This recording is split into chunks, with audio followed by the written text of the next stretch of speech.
The Workforce Development Council has also brought some more entrepreneurship opportunities to the EDCs. You know, there came a point with the unemployment when we were around 15% of looking around and saying, well, if the jobs aren't coming back the way they used to be, then we're going to have to figure out how to get people starting their own businesses. And we recognize that there's a continuum of types of entrepreneurship, and that we really needed to make sure that all those levels were addressed. So working with the Economic Development Councils and with the SBDC, we've put together entrepreneurship activities, and Ted's going to talk about the one in Cowlitz County in a little bit. But in Vancouver, we modeled it off the Oregon Entrepreneurs Network pub talk events, where we've been getting about 120 entrepreneurs and service providers gathering at these events every other month. We've also done a self-employment expo for people looking to start their own jobs, what in economic development you might call a lifestyle business. We're calling it self-employment because it seems a little more respectful. And we have also put together an entrepreneurship curriculum that will be available at WorkSource. It became clear to us that the SBDC was no longer talking to people who wanted to start, say, their own landscaping business or, you know, a mom and pop kind of business. They wanted to talk to people who are ready for their second round of investment from venture capitalists. So they, like all of us, have had to choose our niches. Well, WorkSource will now be the place where people who want to start a small business will go. And because more and more people in the future will be that self-employed model, we think that's a pretty important thing to have around. So Ted's going to talk a little bit about examples of how all this has worked out in Cowlitz County. And I talked about this a little bit, the PR campaign on successful projects. You know, during this recession, I think we all realized that if you rely on numbers for your success, you're not going to look successful. And so when we're announcing job creation projects that, you know, a facility that maybe 10, 15 years ago would have employed 300, well, now they can do it with 70.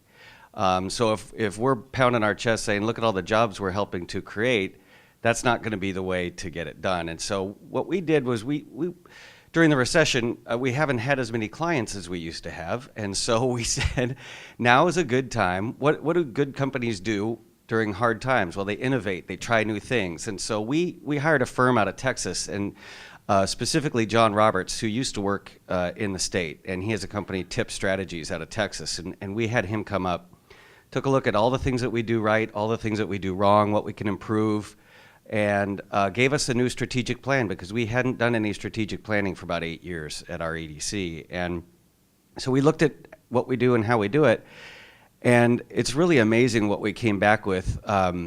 It was so impactful for me, I shaved my head, because we're changing everything.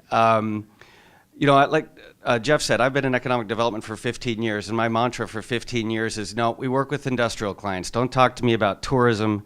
Don't ask me to speak to the school board. Don't, you know, everything was industrial. You know, Weyerhaeuser, Longview Fiber, recruiting the next big industry. That's what we were all about. Well, this strategic plan came back and said, you guys are missing the boat. You need to take a holistic approach to your whole economic development life.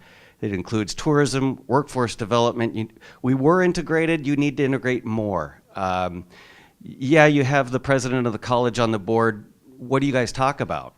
How do you plan together? So it's really been fun for me. It's really given me a new life in economic development, because I'm involved now in helping the downtown, streetscapes and things like this.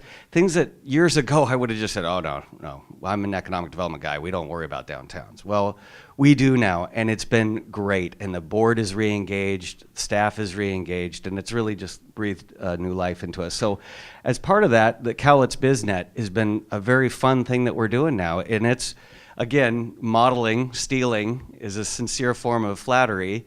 Came from Oregon, went to Vancouver. We saw, geez, those pub talks they're having, those are really good. We need to do that. And so we created Cowlitz BizNet, which is just like the pub talks. You have them not in a stuffy meeting room. You have them in a bar. We have them at the Kelso Theater Pub, which is this really kind of neat spot. And we invite entrepreneurs, we invite everybody, but it's geared towards entrepreneurs and innovators and people who can help them get on their way. And it's been very successful for us. We're very excited about that. And then High Tech U program, which is a public-private partnership that we do, that we focus on students, but we don't focus on the A students and we don't focus on the F students. We focus on the B and C students who seem to never get any attention, and get them engaged in engineering and science. We had a program at Columbia Analytical, which is one of the largest testing laboratories in the United States, which is, a lot of people don't know, headquartered in Kelso. And we had them at Weyerhaeuser to see what the engineers are working on.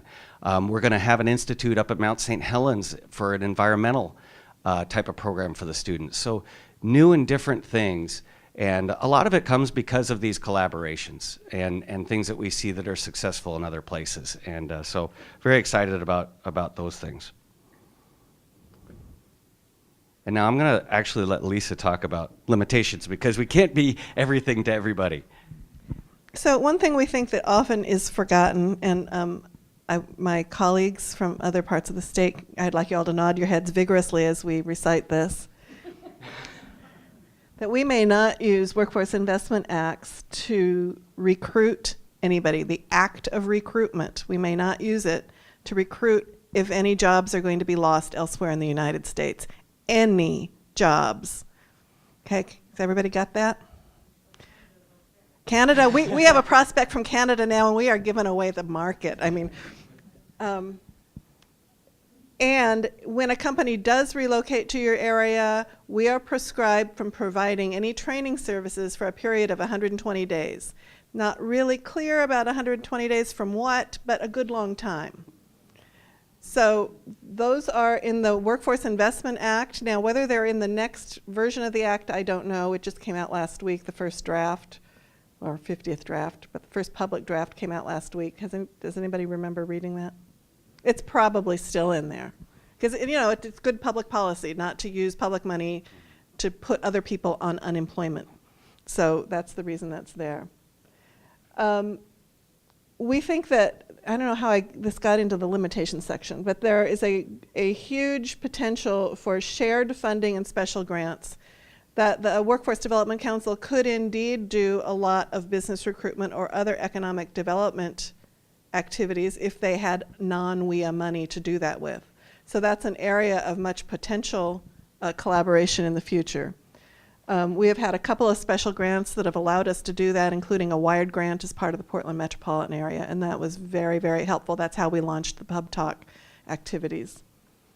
The other limitation that Ted and I wanted to talk about was we, especially in this last few weeks, as the WDC has had, or I have had more of a role in the leadership of the Economic Development Council, is, well, why don't you guys just merge? And, that thought had occurred to me a few times, and I want to be really clear that I don't think it's a good idea. First of all, our Workforce Development Council is a 3-county area, and we have economic development councils in separate areas, separate counties. But furthermore, I think that there is a core competency around workforce work and a somewhat different public interest than there is in economic development work. And both of those things are well served by having closely collaborating partners. Now, I know that there are people who would agree with me. I have worked for a number of years inside an economic development organization in Oregon. Long term, the workforce stuff was jettisoned because it was considered not part of that agency's core mission.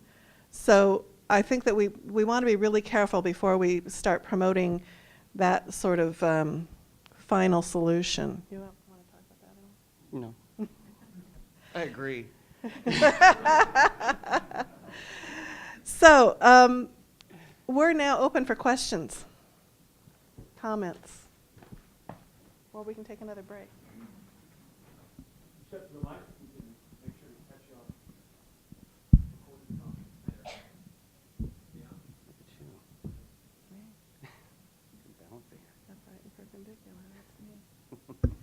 Testing. Great. Hi, I'm Mark Mackey from the Spokane area WDC, and I'm wondering about how you communicate what you're doing out there in the field. You've got staff from the EDC and staff from the WDCs all doing business outreach and such. How do you keep track of that for each other? Do you have a common database? Do you use CRM? Or what's your mechanism for doing that so you don't step on one another and repeat visit employers on the same day and things like that? That's a really good question, and I do not believe we have arrived at the solution yet. And the EDC is thinking about purchasing CRM, but we are going to leave that to the next executive director to think about. Bonnie, do you want to take that any further? Well, the recession has really driven so much project by project, case-by-case collaboration that we take those opportunities to share relevant information with the relevant parties. But, if I win the lottery tomorrow, then all of that data is lost. All of that data is lost. And so it is important to get it back into a system somehow. And that needs to be a cloud-based system because we have a lot of partners outside of our organization that work with those clients as well.